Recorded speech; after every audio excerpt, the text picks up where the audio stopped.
The Windows by George Herbert. Structure, Summary, Analysis. Hello and welcome to the Discourse. George Herbert was a poet, orator and priest of the Church of England who took birth on 3rd April 1953 and died on 1st March 1633. He is one of the most celebrated metaphysical poets and is considered one of the foremost devotional lyricists. All of his poetry is religious. He was the son of Richard Herbert and Magdalen Newport. While he belonged to a rich family, his father died early in 1596 when he was just 3 years old. Magdalen had a great interest in poetry and literature, and she was a known patron of clergyman and poet John Donne and many other poets. After his father's death, John Donne became Herbert's godfather and mentor. George Herbert attended Westminster School and later on won a scholarship to Trinity College, Cambridge in 1609. He completed his post-graduation in 1616 at the age of 23. He was known for his fluency in Greek and Latin and hence was appointed as the public orator of Cambridge University. King James Ist was highly impressed by him and often favored him. In 1624, George became a Parliamentarian from Montgomery. However, he didn't have much interest in governance and politics, and soon after the death of King James I, he chose the devotional path to church and became a priest in 1629. He died of consumption in 1633. The Temple, Sacred Poems and Private Ejaculations. Herbert wrote poems in English, Latin and Greek. However, he almost remained unpublished throughout his life. All his major works were published posthumously. He used to collect the manuscripts of his poems and shortly before his death, he sent the manuscripts of all his poetry to his friend Nicholas Ferrar, who was also a priest. He asked Nicholas to read them and publish the poems if he thought they might turn to the advantage of any dejected poor soul, otherwise to burn them.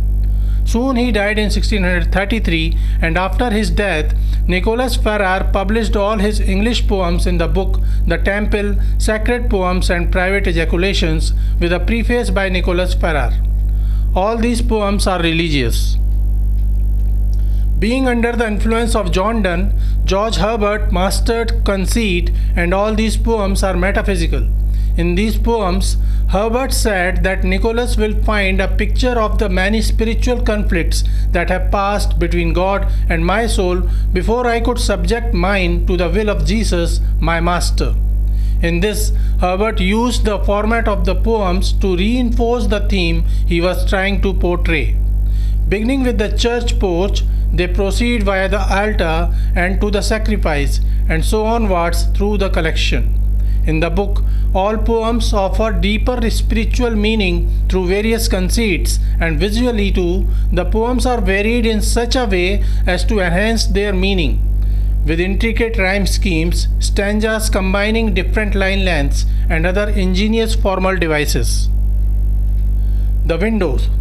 The Windows is one of the most talked about poems of the Temple by George Herbert. In this poem, Herbert explores a definite link between the preacher and his work as a communicator of Christian faith.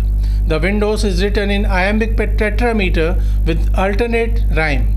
The rhyme scheme is AXABB, XCXCC, CDCDD. There are 3 stanzas in the poem and each stanza have 5 strings or lines. Thus, the total number of lines in the Windows is 15. Summary of the Windows. Lord, how can man preach thy eternal word? He is a brittle, crazy glass. Yet in thy temple thou dost him afford this glorious and transcendent place, to be a window through thy grace. The poet begins with a deep question and asks, how can the man in all his frailty reflect God in all his glory? The poet then answers and explains that despite his imperfections, God has allowed him to be the holy temple, church, as a window. Further, the poet describes the grace of God. He says, by His grace, He is in the holy place of God. When the story of God is inscribed on the glasses of the window shines. In other words, the poet's life shines when the story of God is inscribed in his soul. By the light, glory, preachings of God, an ordinary window turn out to be extraordinary. The ordinary glasses are waterish, bleak, thin, and full of dust. But by the grace of God, the window becomes sacred and reverential. The poet suggests that because of God's grace and his preachings, he becomes sacred. Herbert uses conceit and compares man with a brittle, crazy glass. But when thou dost anneal in glass thy story, making thy life to shine within, the holy preachers then the light and glory more reverend grows and more doth win, which else shows waterish, bleak, and thin. During those times, window glasses were used to be heated at a high temperature to fix the paints and colors. This process is known as annealing the glass. The poet indicates his intense desire to mingle with God. His union with the God is similar to the combination of colors and light on the window. So the inner life of the preacher must shine with the rich color of the life of God. Only that richness will win the hearer.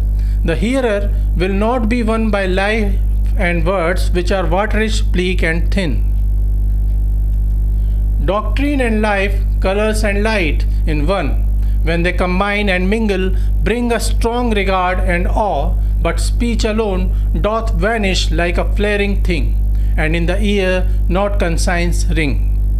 The poet further suggests that doctrine and life, preaching and practice should mingle with each other in his life inseparably. This is also an indication of the poet's total union with the God. The poet suggests that the words of God should become a part of his conscience. The poem ends with more weight being put on the emptiness of words without the backing of a holy life. Without the latter, the words do not penetrate to the inner heart and conscience, so have the effect of a flare or firework which might momentarily fizz and crackle with life, but will quickly vanish. It is a common saying that preachers must practice what they preach. In this poem, Herbert is saying the same thing, but with rather more elegance. So this is it for today. We will continue to discuss the history of English literature. Please stay connected with the discourse. Thanks and regards.